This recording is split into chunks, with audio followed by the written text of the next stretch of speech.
In the small farming community of Cedar Valley, Nebraska, elderly farmer Thomas Mitchell has lived in solitude for years following personal tragedy. When he begins quietly leaving fresh bread on his fence post for struggling neighbors, his simple act of kindness sets in motion a chain of events that will transform not only his own life, but the entire community, proving that sometimes the smallest gestures can create the most profound connections. The October morning air carried the familiar scent of damp earth and dying leaves as Thomas Mitchell stepped onto his weathered front porch, his worn boots creaking against the wooden planks that had seen 43 Nebraska winters. At 72, his shoulders bore the weight of decades spent working the land, but it was the invisible burden of loss that had bent him forward, making him appear smaller than his 6-foot frame suggested. Cedar Valley stretched before him like a patchwork quilt, its golden fields interrupted by red barns and white farmhouses that dotted the landscape as far as the eye could see. The small farming community of 800 souls had been his home since birth, yet Thomas felt more isolated than ever. The silence that had once brought him peace now pressed against his chest like a physical presence, reminding him of all the conversations that would never happen, all the laughter that had been permanently silenced. 3 years had passed since Martha's funeral, and 2 since their son David had moved to Chicago, claiming he needed space to grieve properly. The letters came sporadically now, brief updates about city life that felt as foreign to Thomas as descriptions of another planet. The farm that had once buzzed with activity, Martha's voice calling him in for lunch, David's friends helping with the harvest, neighbors stopping by for coffee and gossip, now echoed with an emptiness that seemed to grow with each passing season. Thomas walked to his kitchen, a room that still smelled faintly of Martha's cinnamon rolls, despite his clumsy attempts to maintain her tradition. The recipe card, stained with flour and love, sat propped against the windowsill where she had left it. His arthritis-gnarled fingers traced the faded ink of her handwriting as he gathered the familiar ingredients: flour, yeast, salt, honey from his own beehives. The routine had become his anchor. Every Tuesday and Friday, without fail, he would knead the dough as Martha had taught him. Though his loaves never quite achieved her perfect golden crust or tender crumb, the physical act of creation provided a temporary respite from the thoughts that circled his mind like vultures. Regrets about words left unspoken, opportunities for connection he had let slip away, and the growing certainty that he was becoming invisible to the world around him. As the bread rose in the warmth of the old gas oven, Thomas stood at his kitchen window, watching the dirt road that connected his property to the main highway. The Hendersons' farm lay to the east, their once prosperous dairy operation now struggling since milk prices had plummeted and their youngest son had been deployed overseas. To the west, the old Peterson place sat empty, its windows boarded up after the bank foreclosure that had shocked the entire community. Mrs. Henderson had lost considerable weight recently, her clothes hanging loose on her diminishing frame. Thomas had noticed during his rare trips to town how she counted and recounted the bills in her worn purse at the grocery store, her face flushed with embarrassment as she returned items to the shelves. Her husband, Jim, had aged a decade in the past year, his proud shoulders now curved with defeat as he watched his family's legacy crumble. The timer's sharp ring pulled Thomas from his observations.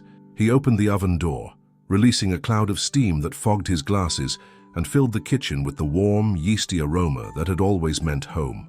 The loaf emerged golden brown and perfect, a small victory in a life that had seen too many defeats. Standing in his kitchen, holding the warm bread wrapped in one of Martha's checkered dish towels, Thomas felt the familiar tug of loneliness. The loaf was too much for one person, as they always were. In the early months after Martha's death, neighbors had brought casseroles and companionship, but grief had a way of making people uncomfortable, and eventually, the visits had stopped. He understood. Sorrow was contagious and everyone had their own struggles to bear, but tonight felt different. Perhaps it was the way the autumn light slanted through his windows, casting long shadows that reminded him of Martha's presence, or maybe it was the memory of her voice telling him that kindness like bread was meant to be shared. Whatever the catalyst, Thomas found himself walking toward his front door, the wrapped loaf cradled in his arms like something precious. The fence post at the edge of his property had stood for over 30 years, a sturdy oak post that marked the boundary between his land and the county road. Martha had often hung her quilts there to air dry, transforming the simple wooden post into a beacon of domestic warmth. Now it stood bare and functional, serving no purpose beyond holding up wire. The evening air was crisp with the promise of frost, as Thomas approached the fence. His boots crunched through fallen leaves that rustled like whispered secrets. He placed the bread carefully on the flat top of the post, adjusting the towel to protect it from the dew that would surely form by morning. No note, no explanation, simply an offering left for whoever might need it. As he walked back to his house, Thomas felt a strange lightness in his chest, as if some invisible thread that had been pulled taut for 3 years had finally loosened. The gesture felt both significant and impossibly small, a single drop of kindness in an ocean of isolation. Inside his quiet house, as darkness settled over Cedar Valley like a familiar blanket, Thomas sat in his recliner and wondered if anyone would even notice the bread. Would it sit there until the birds claimed it? Or would some passing stranger understand the gift for what it was, not just sustenance, but an acknowledgement that they were seen, that their struggles mattered to someone in this vast, indifferent world? The night settled around him with its familiar weight, but for the first time in years, Thomas felt something other than resignation. It was hope, fragile as morning frost but undeniably present, warming him from within as he drifted towards sleep. Dawn broke over Cedar Valley with the pale yellow light of late October, casting long shadows across the frost-covered fields. Thomas Mitchell woke before his alarm. As he had every morning for the past 40 years, his internal clock synchronized with the rhythms of farm life. The floorboards creaked under his feet as he made his way to the kitchen, muscle memory guiding him through the familiar ritual of morning coffee. As the ancient percolator gurgled to life, Thomas found himself drawn to the front window, his eyes automatically seeking the fence post at the edge of his property. The bread was gone. In its place, something unexpected caught his attention. A small bouquet of wildflowers, their purple and yellow petals bright against the weathered wood. His heart quickened as he squinted through the morning haze, wondering if his tired eyes were playing tricks on him. Pulling on his worn denim jacket, Thomas stepped outside into the crisp air. The grass crunched beneath his boots as he walked toward the fence, each step bringing the small bouquet into sharper focus. Wild asters and goldenrod, carefully gathered and tied with what looked like a piece of twine. Simple flowers that grew freely in the ditches and abandoned lots around Cedar Valley, but arranged with obvious care and intention. As he reached for the bouquet, Thomas noticed something else, a small piece of paper tucked beneath the twine, folded carefully to protect it from the morning dew. His hands trembled slightly as he unfolded it, revealing a child's handwriting in purple crayon. "Thank you for the bread, it helped Mama smile. Emma." The words hit him with unexpected force, and Thomas found himself sitting heavily on the old milk crate he kept near the fence for repairs. Emma. He knew only one Emma in Cedar Valley. Emma Rodriguez, the 7-year-old daughter of Maria Rodriguez, who worked double shifts at the truck stop diner out on Highway 30.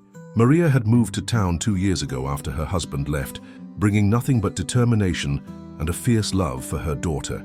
Thomas had seen them occasionally at Hendrick's general store, Maria carefully counting coupons, while Emma stood quietly beside her, wearing clothes that were clean but obviously hand-me-downs. The little girl's dark eyes always seemed too serious for her age, as if she understood more about their circumstances than any child should have to. The realization that his simple gesture had reached this struggling mother and daughter filled Thomas with something he hadn't felt in years: purpose. The bread hadn't just fed someone. It had brought a moment of joy to a woman who clearly had few reasons to smile. The thought of Maria's face lighting up, even briefly, created a warmth in his chest that had nothing to do with his morning coffee. Over the next week, Thomas found himself planning his days around the fence post ritual. Tuesday brought another loaf, this time accompanied by a small jar of his honey. By Wednesday morning, the bread was gone, replaced by a hand-drawn picture from Emma, a crayon drawing of a red barn surrounded by flowers, with Mr. Thomas written carefully at the bottom in her improving script. Word of the mysterious bread offerings began to spread through Cedar Valley's tight-knit community, though Thomas remained unaware of the growing speculation. At Hendrick's general store, conversations buzzed with theories about the identity of their anonymous benefactor. Mrs. Hendrick, who had run the store with her husband for 30 years, found herself fielding questions from curious neighbors who had heard rumors but couldn't quite believe them. "Someone's been leaving fresh bread out on the old county road," she told her husband Earl, as they closed the store Thursday evening. "Maria Rodriguez mentioned it to me when she came in for milk. Said her little girl found flowers there too, all arranged nice and pretty." Earl adjusted his glasses and considered this information while sweeping the floor. "Bread doesn't just appear out of nowhere. Someone's got to be making it. That's what I figure, but who? Most folks around here are struggling to feed their own families, let alone leaving food for strangers. The mystery deepened Friday morning when Thomas discovered that his offering had been joined by something extraordinary. Alongside the empty dish towel that had wrapped his bread, someone had left a small loaf of banana bread, still warm from the oven. Next to it sat a mason jar filled with apple butter, its metal lid decorated with a cheerful gingham ribbon. A note was tucked under the jar, written in the careful cursive of someone who had learned penmanship in a different era. "Your kindness reminded me why we bake for others. From a grateful neighbor, Dorothy." Thomas recognized the handwriting immediately. Dorothy Walsh, the retired teacher who lived in the blue house near the elementary school, had been Martha's closest friend. They had spent countless afternoons together, sharing recipes and neighborhood gossip over cups of tea that grew cold while they talked. After Martha's funeral, Dorothy had tried reaching out, bringing casseroles and offering companionship, but Thomas's grief had made him poor company, and eventually her visits had stopped. Now, holding her note and breathing in the sweet scent of her banana bread, Thomas felt a complex mixture of gratitude and regret. Dorothy's offering wasn't just reciprocity, it was an invitation to connection, a gentle reminder that grief didn't have to mean isolation. That afternoon, Thomas found himself doing something he hadn't done in 3 years.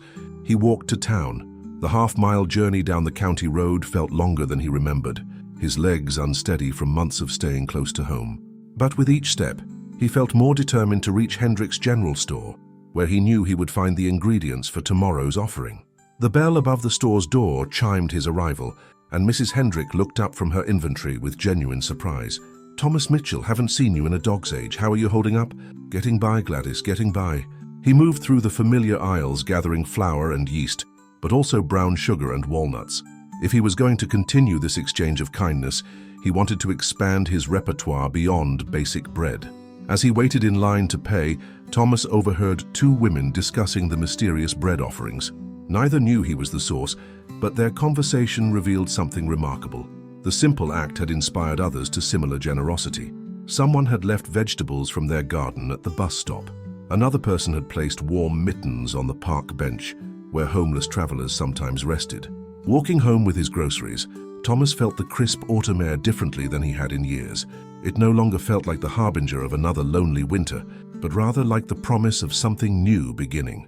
The fence post offerings had awakened something in Cedar Valley, a reminder of the community spirit that had always existed but had been dormant, waiting for someone to make the first gesture. The 3rd week of Thomas's fence post offerings brought an unexpected October snowfall that blanketed Cedar Valley in pristine white, transforming the familiar landscape into something magical yet harsh. Thomas woke to the sight of snow accumulating against his windows, concern immediately filling his thoughts. The early winter weather would make life even more difficult for families already struggling to make ends meet. Despite the biting wind, Thomas bundled himself in Martha's old quilted jacket and made his way to the fence post, carrying not just his usual loaf, but also a thermos of hot soup Martha used to make for sick neighbors. The snow crunched beneath his boots, each step deliberate and careful on the slippery ground. When he reached the post, he was amazed to discover he wasn't the first visitor of the morning. Someone had cleared the snow from around the fence post and left a carefully constructed shelter, a simple wooden box with a slanted roof that would protect offerings from the weather. Inside the shelter, Thomas found an astonishing collection. 3 different types of bread, a container of homemade stew, warm mittens in various sizes, several jars of preserves, and a hand-knitted scarf in cheerful red wool. A larger piece of paper was tacked to the inside of the shelter, covered in different handwriting styles and signatures. At the top, someone had written, "The Cedar Valley Community Gratitude Board," and below it, messages filled every available space. "Thank you for reminding us what neighbors are for. The Hendersons. Your bread helped feed my family when money was tight." Passing it forward, Miguel Santos. "This is what our community should be. Count me in. Pastor Williams." Emma drew you another picture. "She says you're her invisible friend. Maria R." Thomas's eyes filled with tears as he read message after message from people he had known for decades, but had somehow lost touch with in his grief. Jim Henderson, whose dairy farm was struggling, had left a gallon of fresh milk. The Santos family, who ran the small auto repair shop, had contributed homemade tamales. Even teenagers had participated. Someone named Ashley had left a note saying she would shovel snow for elderly neighbors, But it was the final message that broke through Thomas's emotional barriers completely. Written in Dorothy Walsh's careful script, "Martha would be so proud of what you've started, Thomas. She always said you had the biggest heart in Cedar Valley, even when you tried to hide it. Welcome back to the world, dear friend." The snow continued falling as Thomas stood in the shelter, overwhelmed by the realization that his simple act of leaving bread had awakened something powerful in his community. What had begun as one lonely man's gesture had transformed into a network of caring that was already reaching people he hadn't even considered. Over the next few days, the shelter became a hub of activity. Thomas began timing his visits differently, sometimes arriving early in the morning, other times in the evening, hoping to catch glimpses of the other contributors. On Wednesday afternoon, he finally encountered Maria Rodriguez approaching the shelter with Emma skipping beside her. "Mr. Thomas," Emma called out, recognizing him immediately, despite never having been formally introduced. "I knew it was you. Mama said maybe it was angels, but I said angels don't know how to make bread that good." Maria's face flushed with embarrassment at her daughter's directness, but her eyes were warm with gratitude. "Emma, what did we talk about?" "It's quite all right," Thomas said, his voice rusty from disuse in social situations. "She's a perceptive young lady." "I wanted to thank you properly," Maria said, her accent giving her words a musical quality. "That first night you left bread, I'd been crying because I couldn't afford groceries until payday. Emma saw your bread and said God had sent us help. It meant more than you could know." Emma tugged at Thomas's jacket sleeve. "Are you really invisible? Sometimes Mama cries at night and I thought maybe invisible people could see sad people better." The innocence of her question struck Thomas deeply. "I think maybe I was invisible for a while," he admitted, kneeling to Emma's eye level. "But you and your mama helped me become visible again." That evening, Thomas received an unexpected visitor. Dorothy Walsh knocked on his front door carrying a covered dish and wearing a determined expression that reminded him of Martha's stubborn kindness. "Thomas Mitchell, you've been hiding long enough," she announced, pushing past him into the kitchen. "I brought beef stew, and we're going to talk like civilized people." As they sat at his kitchen table, the first guests Thomas had entertained since Martha's funeral, Dorothy filled him in on everything he had missed during his years of isolation. The Hendersons were facing foreclosure, but were too proud to ask for direct help. The Rodriguez family had been evicted from their previous apartment and were living in the tiny space above the diner. Several elderly residents were struggling with medical bills and had been skipping meals to afford medications. "Your fence post has done more for this community in 3 weeks than all the church committees combined have managed in 3 years, Dorothy said, spooning stew into bowls. "People are talking to each other again, helping each other. Yesterday, I saw teenagers helping Mrs. Patterson with her groceries without being asked." "It wasn't supposed to be about me," Thomas protested. "I just had extra bread." "That's exactly why it worked," Dorothy replied. "No committees, no paperwork, no pride getting in the way. Just one person seeing that others needed help and doing something about it. It gave everyone permission to care openly again." As if summoned by their conversation, headlights swept across Thomas's windows. Looking outside, they saw a small convoy of vehicles parked along the county road. People were emerging with flashlights and tools, working together to build something near the fence post. Thomas and Dorothy bundled up and walked outside to investigate. In the beam of several flashlights, they could see Jim Henderson directing the construction of a larger, more permanent shelter. Pastor Williams was holding boards steady, while Miguel Santos worked with power tools. Even some teenagers were helping, carrying supplies and holding lights. "We figured if this is going to be permanent, it should be done right," Jim called out when he spotted Thomas. "This is the least we can do for someone who reminded us what community actually means." As Thomas watched his neighbors working together in the falling snow, building something beautiful from his simple beginning, he finally understood what Martha had tried to tell him in those final days about the importance of connection and the power of small kindnesses to change the world. Spring arrived early in Cedar Valley that year, bringing with it a transformation that went far beyond the usual awakening of the land. As Thomas Mitchell walked toward what had become known throughout the community as the Kindness Post, he marveled at how much had changed since that first October evening when he had quietly left a loaf of bread on his fence post. The simple wooden shelter that had been hastily constructed during the October snowfall had evolved into something remarkable. Jim Henderson, whose carpentry skills had been honed during better times on his dairy farm, had organized several work parties throughout the winter. The structure now stood as a beautiful testament to community cooperation, a covered pavilion with benches, bulletin boards, and even solar-powered lighting donated by the high school's electronics class. But the physical transformation paled in comparison to what had happened to the people of Cedar Valley. The struggling community that had been slowly dying of isolation and economic hardship had rediscovered its soul through the simple act of caring for one another. Thomas smiled as he approached the pavilion, noting the familiar faces already gathered there for the weekly community breakfast that had grown organically from the original bread offerings. Maria Rodriguez was arranging fresh flowers in mason jars, while Emma helped Dorothy Walsh set up folding tables.